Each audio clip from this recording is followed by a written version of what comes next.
mort d'Arnaud Giovanninetti, Cécile Bois, Candice Renoir, évoque. Le petit écran lui rendra hommage.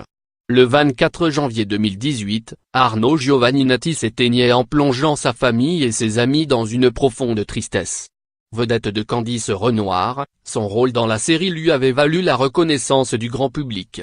Ses fans auront l'occasion de le voir une dernière fois dans la peau de Laurent Renoir, l'ex-mari de l'héroïne interprété par Cécile Bois.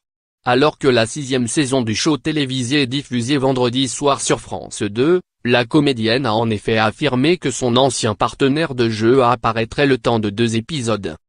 Arnaud revient dans l'épisode 5, qui lui est dédié.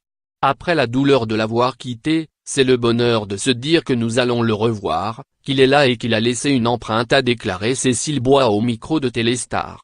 Arnaud Giovanninetti devrait en tout apparaître dans 2 épisodes de la saison 6 de Candice Renoir. Récemment, l'actrice avait également confié à peine à nos confrères du Figaro.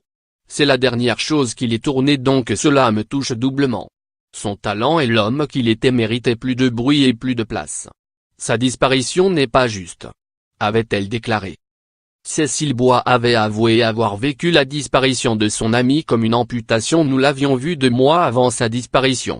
Je me souviens de son dernier jour de tournage. J'ai regretté, ensuite, de ne pas avoir parlé plus longuement avec lui, a-t-elle confié à Télé 7 jours fin avril. À l'annonce de sa mort, Cécile Bois avait partagé son immense émotion sur sa page Facebook. Arnaud Giovanninetti vient de partir. Il était le mari de Candice.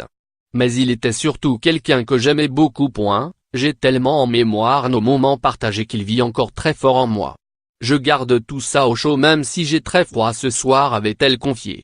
Les obsèques de l'acteur avaient eu lieu mardi 6 février avec une messe célébrée au sein de l'église Notre-Dame de Saint-Mandé puis lors d'une cérémonie au cimetière du Père-Lachaise à Paris. Sa compagne, l'actrice Judith Daliazzo y avait prononcé un discours très émouvant. Crédit photo, Patrick Bernard Best Images.